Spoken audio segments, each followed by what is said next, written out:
Hey, this is Keith Weir with the Top Executive Strategy Podcast, where CEOs, COOs, and business owners share strategies for success. This is 6 questions in 9 minutes because the best strategies are concise business advice.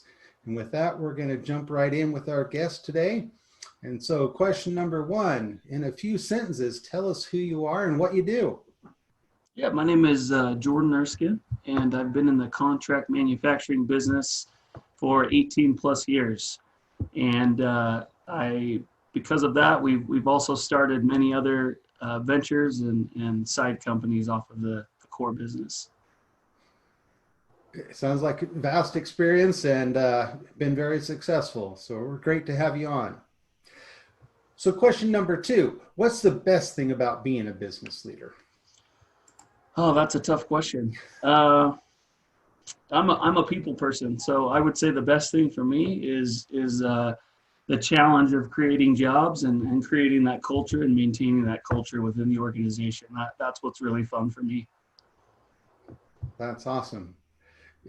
Culture matters a lot, which kind of goes to question number 3. We hear from other leaders that a lot of times their people strategy in their business can be more complex, more difficult than their actual business strategy. What are your thoughts on that? I would agree 100%. I mean, even in the last 3 to 6 months, creating the team and creating the culture takes a lot of time, right? And if you're not careful, you can find yourself and your executive team handling people issues or things like that, 80% of their day. And that's obviously very cost prohibitive to growing and scaling a business. So I would say definitely that's accurate, and people challenges, if you can't get a hold on, then that can definitely hurt your business. Like you said, 80% of the time, if you're spending that much time, that's taking a lot away from your business strategy or from other things. So definitely. So question number 4, speaking of strategy, what strategy would you like to share with other business leaders today? Yeah, I think what helped Dynamic grow so fast is really honing in on the customer experience, right? So in my industry, in the contract manufacturing industry, it's a very stale industry. All of our competitors have been around for 20, 30 years. They don't care about the customer experience. They're the ones that are running the high volume Johnson & Johnson type products that you see in all the shelves, where we have really honed in that customer experience and also cater to smaller companies and startups. And because of that, people feel like we're more of a partner than just a manufacturer that's going to make their product, right? They can see that we really value their brand and we want them to succeed, and we're going to give them every tool that we have to succeed that other contract manufacturers wouldn't.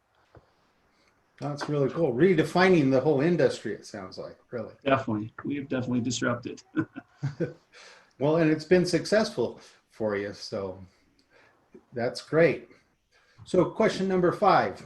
What other successful business owners, CEOs like yourself, would you like to acknowledge here or you think would be good on this podcast?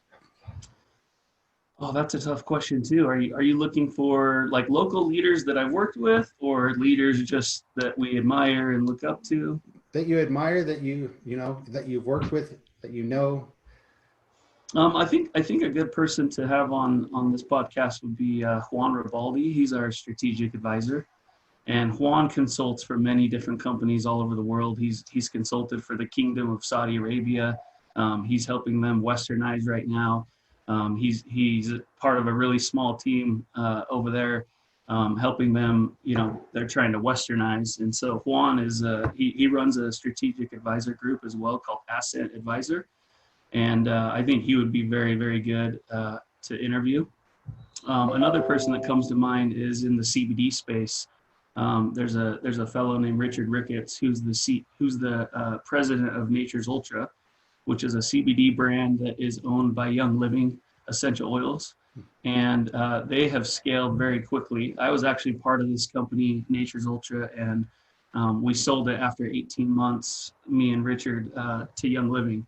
And Richard still runs it. He's very, very very, very smart on scaling businesses, and he's very smart on digital strategies and SEM, SEO.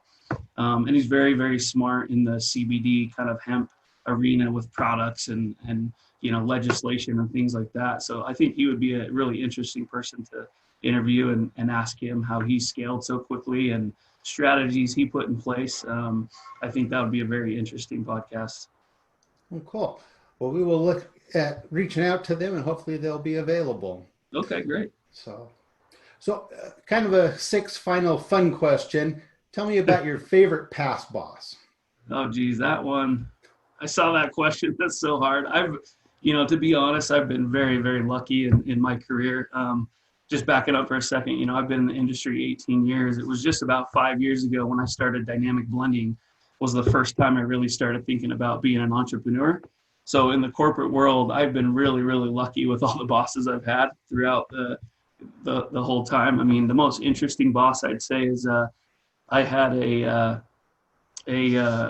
fellow from the UK that used to work for GlaxoSmithKline come join our company and run operations, and he used to referee some of the Premier League soccer games as well over in Europe. So he's got some really cool stories, and then he's more on the engineer manufacturing side. But he was a pretty funny, he was kind of reminding me of like a Ricky Gervais type, person. So he was a really cool boss. And like I said, I've been really, really fortunate. I don't really have any horror stories of bosses. So I think I'm kind of a unicorn in that sense.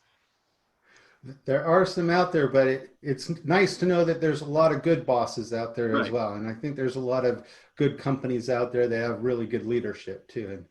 And, you've been examples of that, I guess. Right. Exactly. Well, great. Well, hey, it's great having you on today. Before we leave, can you tell people how they can get a hold of you, reach out to you, find you? Yeah, definitely. I think LinkedIn is the best, easiest way. My email is on my contact info card on LinkedIn. It's just jordan@dynamicblending.com. And I'm on LinkedIn all day, every day, so people can reach me through that. It's a great platform. So, well, great. Well, this is Keith Weaver with the Executive Strategy Podcast. And for more insights, you can follow us on LinkedIn or at Weaver Business Coaching or on your favorite podcast platform. And we wish you the best success.